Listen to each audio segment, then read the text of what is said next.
Welcome to the Lawyerist Podcast, a series of discussions with entrepreneurs and innovators about building a successful law practice in today's challenging and constantly changing legal market.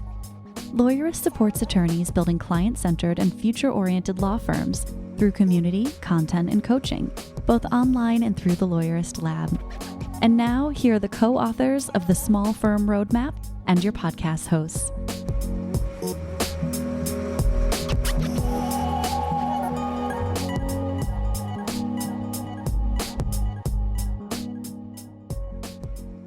Hi, I'm Laura Briggs. And I'm Stephanie Everett, and this is episode 327 of the Lawyerist Podcast, part of the Legal Talk Network. In today's episode, Laura's talking with Erica Keswin about the importance of rituals and how they can transform the workplace. Today's podcast is brought to you by Postali, ESQ.marketing, and Text Expander. We wouldn't be able to do this show without their support, so stay tuned. We'll tell you a little bit more about them later on. So, Stephanie, this episode is airing in 2021. There's hope on the horizon that some of the impacts of the pandemic may get a little bit easier in the future, we all hope. But it was really easy to put a lot of things off because for a big part of 2020, you couldn't even do certain things. You couldn't leave your home except for the bare essentials or things like that. So a lot of us put things on pause during the pandemic. And I find that when you do that, it's really easy to just forget it completely, right? And you can sometimes neglect taking care of yourself. So today is kind of our PSA for you to do that. Yeah, and so it's easy to do, but it's so important. If you haven't called your doctor and had a physical this year, ladies, if you haven't had a mammogram, get on the phone right now and schedule that. I mean, I'll just share that at the time of this airing, I'm going to be recovering from my first colonoscopy, which just sounds awful, but actually my doctor's super cool. And she kind of made it sound, I don't know, exciting is not the right word, but she was just so cool and energetic that I think I liked being around her. And I was like, all right, but like get your teeth cleaned, right? A lot of us have missed our dentist appointments because you only go every are you supposed to go every 6 months? And then we were in the shutdown. And so your appointments all got canceled and maybe you haven't called to reschedule them again. Yeah, your skin cancer screenings, all of those things that you only do once a year and you cross it off your list after that point and say, now I don't have to think about this for another year. Well, now it might be going on 2 years that you haven't been able to do that. So remember to reschedule those appointments. And I think the other important part of this is encourage your employees to do the same. Sometimes it's someone else on your team saying, yep, I've got a dentist appointment. And you go, oh yeah, I haven't been to the dentist in a long time. I need to schedule that too. Yeah, definitely make sure your team's taking care of themselves. It's super important. And now, I mean, I'm not an employment lawyer, so I don't know what your position can be on vaccinations. If your team is available and wants to do it and you can encourage them to do it, I think that's really cool too, now that those are available to us. I've had my 2 shots and suffered through. Second one was a little rough, but now I'm better. It's good. Yeah, you had even shared with our team too, hey, sometimes that second shot hits certain people a little harder than others. So as you're making that plan, maybe you either have a really light morning or afternoon after it, or you take some time off just in case that happens. So that's important to keep in mind as well. Now we've got a brief sponsored conversation with Tamara from Postali and then my conversation with Erica. Hey y'all, it's Zach, the legal tech advisor here at Lawyerist. And today I am joined by Tamara Sykes from Postali. She is the head of PR there, and she's here to help us discuss a little bit of PR principles for law firms. Good morning. Good morning. I'm excited to be here. Thank you for having me, Zach. Absolutely. Thanks for being with us. And I guess I shouldn't say good morning because this is a podcast, so it'll be on whenever listeners are listening to it. But it's morning for us, so. Yes. So we were discussing before this the 5 principles of law firm PR, and I think that's something that lawyers definitely skip over when they're thinking about their firms, especially smaller firms. Could you kind of expand upon that? Help us out here. What's law firm PR? Law firm PR is getting media placements, media attention for a law firm and helping their intended audience. So obviously people are going to hire them, know who they are before they're ready to buy. Gotcha. And so y'all have boiled it down into 5 principles. And I think that's great because lawyer attention span is not necessarily beyond 5 principles a lot of time. So first off, you've got understand your audience. understand the client that you're talking to, right? Yes.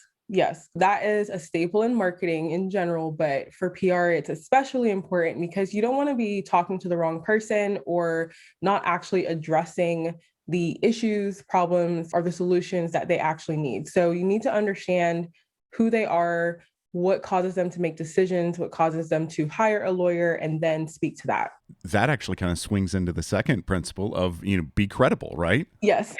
You got to know your audience in order to be credible, in order to speak authentically to them, I guess. Yeah. Authenticity is a huge word and it's a buzzword we hear all the time. But yes, you need to, it's obvious in the legal industry that you know what you're talking about. That's why you're a lawyer. However, when it comes to someone who may need to hire you for any specific reason, they already know that. So there needs to be this extra sense of like, here's why I'm the person you should choose. And again, focus on them and be who you are and be honest. Focus on them. Lawyer myself, that's a new one for me. I'd like to focus on my own agenda in there. So be credible and be credible towards them, giving them real information that is relevant. And so again, with that, your third one here, and for the listeners, this is something that they brought. This is not from my head. The third is be proactive. Go out and connect with that audience and be proactively credible. Yep. Part of PR is keeping your ear to the ground and like knowing what's going on in the news. And that actually gives you some really good insight on what your audience is focusing on. So being proactive and looking at what people are talking about, again, your audience, when I say people, as well as thinking of story ideas, like ways to help address a problem or bring awareness or, again, share your expertise. So proactively thinking about that is the way to go. So maybe instead of saying, "Hi, everybody, I'm a family law attorney," you can go out there and say, "Have you been affected by this thing?" Or, "Are you struggling during the pandemic?" Something like that. Yes. And you're saying it in all of this is kind of connecting with the audience. And so the fourth one here is be responsive. Yes. We've been proactive. We've connected to them. Now, when they connect back, we're supposed to be responsive. Yes. Yes. It's not fair to do the research and then pitch a solution or pitch yourself, sharing your expertise, and then not engage with your audience. That is a no-no. So definitely want to be responsive, want to reply if it's on a social media post, or even if it's just like a blog post. We call this an underlying social currency. You need to engage with the audience as well as with the journalists. It goes both ways. I think that's something that attorneys are going to forget about sometimes, because when you think, okay, I don't have time to do this, what's the first thing you cut out of here? You don't cut out the credibility or understanding your audience or being proactive. You cut out the being responsive. That is true. Yep. And that, to me, that wastes those first three. Yep. It all has to go together. So it's really important that if you did all of the groundwork and you pitch a story and it, gets picked up, the next part is what we like to call amplify engage. Make sure that you're letting people know, like, I'm here, I heard you, thank you for reading. Like, those little things actually really help a lot. You don't necessarily need to engage in a way that is, massively researched and really getting into answering major questions. So it sounds to me like you're saying, just engage. I'm here, I'm listening to you, I heard your question, I heard your response, and you don't have to go way down into the answers in order to get there for them. With that, I think the last thing is it's a long game. This is not immediate results. This is be patient is number 5 that you got here. Yeah, that is tough because PR is very different to like advertising. Like if you're doing an ad, if you're doing, an ad on social media or PPC, you can put it up, say I'm applying this much money to it, and boom, it goes up, right? Like it's a very simple process. PR, it's a long-term game. I actually shared an example recently where I pitched a story for our CEO to a magazine in November, and then, got confirmation it was going to happen, but it didn't get published till April of this year. So it's one of those things where it does take some time. And sometimes it's also your story may not be aligned with what's going on in the news right now, or the news may postpone the timeliness of your story. So there's a lot of dynamics that happen. That's why patience is key. And because this is more along the lines of putting yourself out there as an expert, as opposed to putting a Facebook ad out there and saying, "Hi, did you get a DUI this weekend?" This is more you're putting an article or creating an article for someone to read about the 6 steps after getting a DUI. Correct. Yes, correct. All right. Well, that's about the time we have here. I really appreciate you talking with us. And I always like having Postali on. You guys send such great experts here. I think you're the 3rd person that we've had on here recently giving some great advice coming out of Postali. I really appreciate it. And if people want to know more about law firm PR principles, they can go to postali.com/blog/law firm PR principles. And that is law-firm-PR-principles. Tamara, thanks for being with me again, and we'll look forward to seeing you next time. Awesome. Thank you for having me.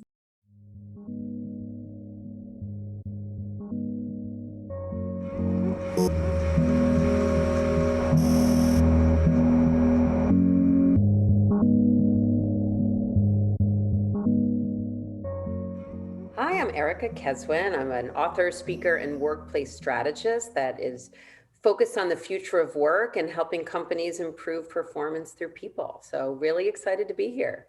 Yeah, I'm excited to have you back on the show. We've talked about your work before, but you have a new book out. So can you tell us a little bit about the concept behind that book to start with? So the new book is called Rituals Roadmap, The Human Way to Transform Everyday Routines into Workplace Magic. And the way it came to be was after I wrote Bring Your Human to Work, I didn't set out to write another book, let alone another book so quickly. I had this sort of aha moment where I realized that when I think about or thought about the people in the book, Bring Your Human to Work, and how they were creating a more human workplace, one of the tools that they were using, many of them were rituals. And so that was a real common theme, that they were using rituals, whether they realized it or not, or called it that or not, to help people at work feel more connected to each other, to the brand, to their customers, to their clients, and even to themselves. And I literally had this aha moment and I was like, I got to write this new book. And so similar to Bring Your Human to Work, my approach is always to share the stories around these rituals, but also the science and the data around what are the ROI of rituals in your life personally and at work. So how would you define what meets the qualification of being a ritual? Yeah, well, I love that question. It's an important place to start, and it is different from a rule or a protocol or a habit. So my definition in the book, there's 3 component parts. The first is a ritual is something to which we assign a higher level of meaning or intention. The second part is that there's repetition. So a ritual is something, it could happen every morning, it could happen once a day, once a year, once every 4 years. I just did a talk about inauguration rituals. So there is a regular cadence. The third part, though, I thought was even more interesting, which is a ritual is something that goes beyond its practical purpose. So if I'm in my office right now and the lights go out and I light a candle so I can see, that's not a ritual. But if I light a candle every day in the afternoon to help signify the transition from the work day to my home life, that's a ritual. There's meaning, but I'm not lighting that candle to see. And for the record, many people have shared with me that they are creating these transition rituals to help them when we're working and living in literally the same physical space. Yeah, I think that's one of the biggest challenges. I've worked remotely before the pandemic, but obviously everyone's gone so remote in the last year and a couple of months at this point. And one of the hardest things has always been the separation between your work life and your personal life. Because when your laptop is so easy to just open, or there's that one email that comes in and you're like, oh, I can go answer that. Do you have any recommendations? I mean, you talked about the candle one. Jason Fried gave me the tip, close the computer, and any work stuff I have to do from my iPad, which is really clunky and annoying. So I have to really want to do it. And I usually just say this isn't worth it and it can wait until the next day. What other kinds of rituals help people mark, okay, I'm making a shift from the working person to the family person or the home person? I think it's very individual. And I've seen it both in the morning, like on your way to work, and also to sort of decompress. And I called the book Rituals Roadmap because I think we can all design a roadmap that is unique to us, who we are as a person, and the kind of work that we do.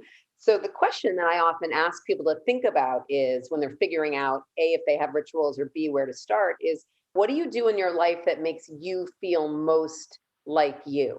And so some people might say, I've got to get out and go for a walk. And I do it every morning. I used to walk to the office. Now I just go and do a walk and come back to my house. But that walk is when I have that time to shake off the cereal that my kids have dumped on me and get into that work mode. Rituals ground us. And there is something about right now maintaining things that we did before the pandemic. And for me, one of the things that I've done is I've always done Pilates last 5 years at 8 a.m. on Tuesday in person. And when I was not able to do that, my teacher went online, which was great, but it still wasn't the same. And I do with one of my closest friends. And given that we weren't commuting and I wasn't on the road speaking anymore, we could have done that Pilates kind of any time, but we kept that regular cadence of Tuesday morning at 8. And it does give you that sense of psychological safety and groundedness that these rituals give us. I hadn't really thought about the benefit of keeping it at the same time, doing the same thing, because it does become easy in a remote environment to flex things around and say, okay, I can always do that later. And for me, that's when I find I fall off of the ritual wagon. It becomes so easy. And if I wait all day to start doing something that I have an intention of doing every day, I'm so much more likely to forget it. Is there any common themes or patterns around the concept of how do we track that we're doing these things? Obviously, the Pilates class is something that's probably popping up in your calendar. Have you found that to be helpful or a theme with people, that there needs to be a way to mark it and make sure that it is happening or has happened? Does that help at all? I think the marking is more in terms of how it makes you feel. It kind of goes back to your question around the difference between a ritual and maybe a habit or a routine, that for rituals, you want to feel like it's pulling you to do it, not that you have to do it, that it's more of a push. So when you go outside for that walk in the morning and you stop, and instead of just starting to walk, you stop where you are and you take in a deep breath and feel the air and that connection to that meaning and intention around it. Ideally, it's something that brings you back to do every day. A ritual is something that it just feels weird if it doesn't happen. And so I'm not going to beat myself up over it. But if I'm traveling and I can't go to Pilates on Tuesday, the world goes on, but I do miss it. And so when I'm back, I try to make sure that I put it into my calendar. Some people really do like to write it down. I'm a person on Sundays. I like to sort of sit down and ask myself a different question, which is, does my calendar reflect my values? Not only what I need to do at work, but what I need for me. And when I look out at the following week and where some of these rituals fit, I want to make sure that I can do what I can do to make sure that I fit them in. I love that. One of the questions that I have is about one of the things that's shifted with everything going remote that I think a lot of us have felt. We were even talking about this a little bit before we record. So many of the days blur together. Sometimes if it weren't for the calendar where it's telling you today is Tuesday and these are the things you do, I kind of find myself stopping and going, okay, wait, is it Thursday? Is it Friday? I'm not really sure because it's all blending together.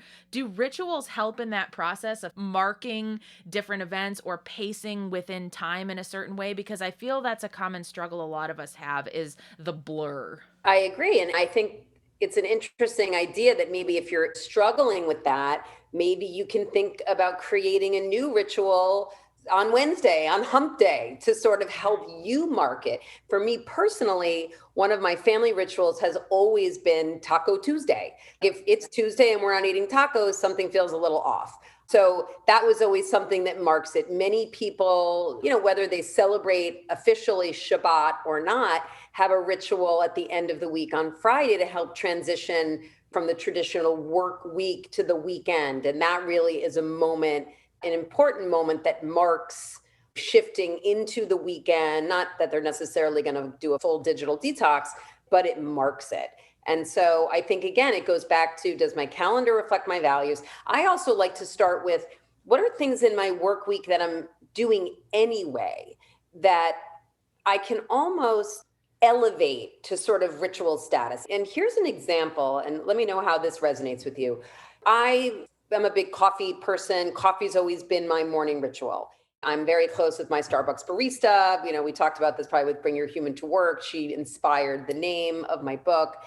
But for many years, I would go and I'd sit in the Starbucks, which I can't wait to do when we're allowed to do that again. I'd get my coffee and I would do work and I would sit there and crank out what I was doing and feel like $1 million at 8 a.m. that I had checked off my little boxes and I was so productive. And then one day I realized that I hadn't even tasted the coffee. And it kind of bummed me out because I really enjoy it. I'm not an all-day coffee drinker. Like that first cup and that first sip, I really enjoy, but it was like mindless and I didn't taste it. And so this was about 6 or 7 years ago. I had this shift where here was something, I went to Starbucks every day anyway. So now when I go, instead of getting it and working, I get the coffee. Sadly, I can't sit there. I bring it home, but I take just a few minutes and I feel the heat on my hands. Take a few deep breaths, intentionally and with a lot of awareness, mindfully taste it, take a breath, and then do whatever it is I'm going to do. So to me, it's marking each day, but in something that I was doing anyway, but it feels very different than the way it did. It's almost like going from mindless to mindful, sort of back of the brain to front of the brain. Does that resonate? Oh, I think it absolutely does, because in any job or if you're self-employed, I think it's so easy to snap into work mode right away and to forget about those things like drinking the cup of coffee or taking the time to prepare a fresh lunch or something. It's like that can become background noise to, I've got to get back to this and I have 20 minutes until this. And I know I'm definitely guilty of that. So I love those tips around this concept of being really intentional with it. Like, I'm not just drinking the coffee to get the benefits of caffeine and mark this being the official start of the day. I enjoy this. This is a ritual that I engage in, and it's okay to pace that a little bit slower. Sometimes it's really hard to break out of that frenetic pace that we all find ourselves in with work when there's just a lot to do. Yeah. It's funny. That's what I often say is it is about much, much more than the coffee. Oh, yes, absolutely. I totally agree with you on that. We're going to take a quick break to hear from our sponsors. And when we come back, we'll be talking about how you can start and keep rituals at work. Support for today's broadcast comes from Postali. Building the next powerhouse law firm takes hard work and an entrepreneurial spirit. But some skills escape even the savviest of attorneys. To reach new heights in your legal practice, you need a genuine marketing partner, one that tells you where you are now and where your firm could go. Postali works with law firms nationwide, and their trademarked marketing fiduciary services sets them apart from every other vendor that's cold calling or flooding your inbox. Whether it's informal guidance about things you can do today or a big picture approach to law firm expansion, Postali is perfect for business-minded attorneys with an eye on the future. No matter where you are in your journey, Postali is the full-service, strategic marketing partner that grows with your firm. To learn more about the services Postali offers, visit postali.com/lawyerist and reach out for a free consultation.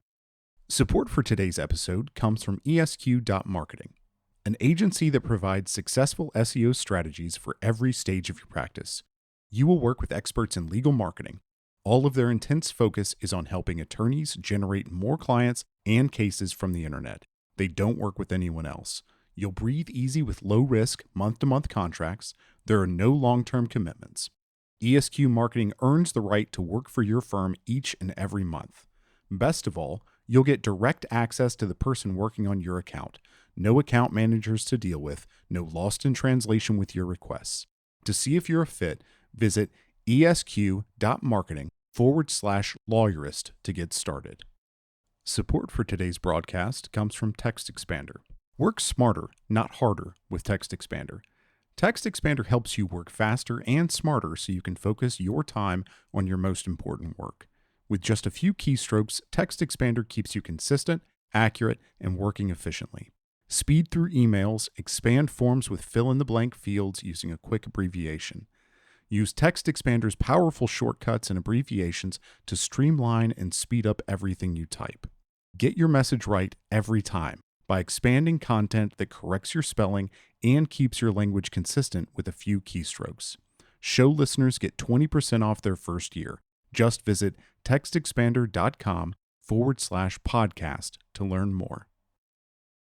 So we talked a little bit already about this concept of building rituals in your personal life. Can you talk a little bit about some examples of what rituals for the workplace or for a team might look like?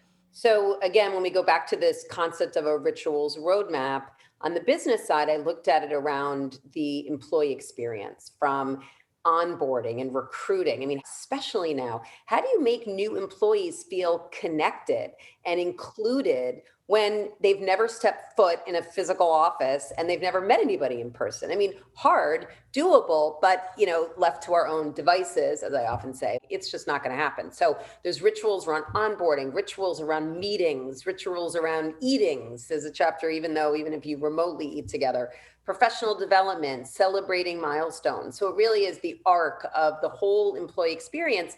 And where do you as a leader on your team see opportunities for rituals? I mean, there's so many favorites. I'll share a few, but the other thing to think about is rituals can come from anywhere. They can be top down, they can be bottom up, they can come from the inside out. Sometimes someone will start one and then that person leaves and the ritual continues. So one of my favorites in the book is from Allbirds, the cool felt shoe company. And they have a ritual called 40 at 4, which is around taking a break, which for people thinking about rituals right now in their lives, I think we're sitting in front of our computers way more than any of us should be. And thinking about rituals to get you up and moving and taking breaks are really important. But this started well before anybody had heard of COVID-19. An employee went to the doctor, got his annual physical and said, you know what, I'm going to set some health goals for myself and get in shape and do a bunch of push-ups between now and the end of the year. And he took that number and he divided it by the number of days left in the year. And the number came to 40. And he said, I am going to do 40 push-ups every day between now and December 31st. So he started doing them in the office. And then the guy next to him joined and the woman across the hall. And the next thing you know, everybody in the company is stopping at 4 o'clock and either watching him do the push-ups or do the push-ups themselves. And it just created this ritual and a time for bonding and connecting and laughing. And I'm old enough to remember the days of the smoke break. People went outside, some people still do, not as many, thankfully, and smoked. My morning ritual is not just about the caffeine. The smoke breaks were about much more than the nicotine. That's where you got the office gossip and you bonded and met your best friends at work. It's like the water cooler. And so that's really what was happening with this 40 at 4 ritual at Allbirds. It was just a time for community building. And I was able to reach back out to them during the pandemic. And I wrote an additional chapter in the book about rituals during turbulent times and how companies were adapting their rituals. And they're still doing it. Everybody's remote. A different week, someone volunteers to do 40 at 4. And they make these hilarious videos doing exercises, holding their little cats and dogs over their heads and doing squats and push-ups. And it's a reminder of why we do what we do, reconnects people back to the company and the brand, and makes them feel connected, which, as we know, during these times is really even more important.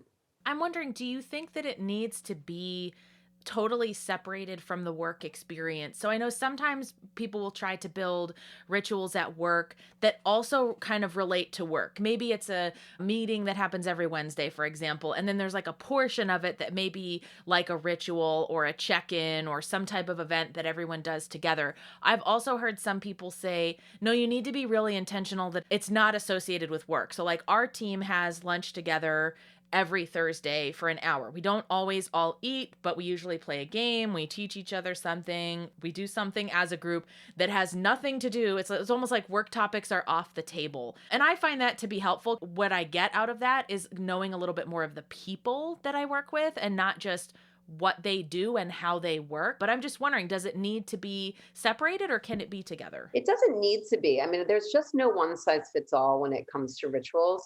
The question that I ask people when I'm helping them figure out what they do in their companies that are rituals is, take LinkedIn, for example. I would say, so when do employees at LinkedIn feel most LinkedIn-ish, most Chipotle-ish?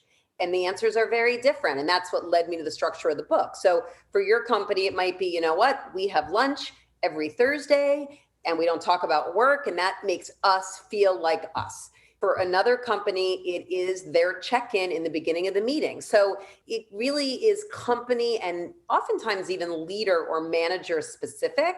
I do find they can be the most sort of sticky, impactful when they are connected to a company's values. Because let's say somebody's not into it.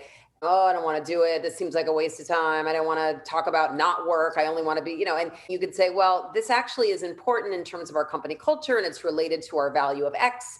And that's how we sort of live those values. So that's sort of how I start in terms of thinking about it.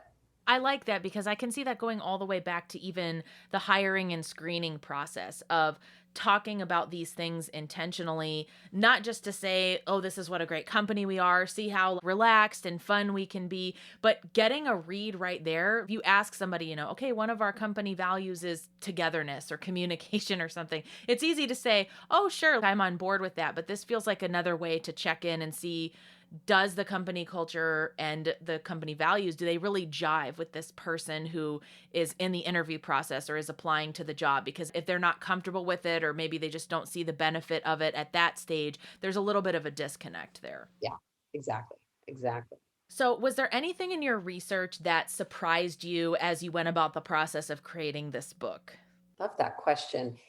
Part of what's surprised me is none of this is rocket science, but it wasn't really happening. There really was this shift that these were things that people were doing, but it goes back to the Starbucks example that when I was able to shift their thinking as it relates to, oh, this is a ritual, let's celebrate it, let's highlight it, let's lean into it, let's communicate about it.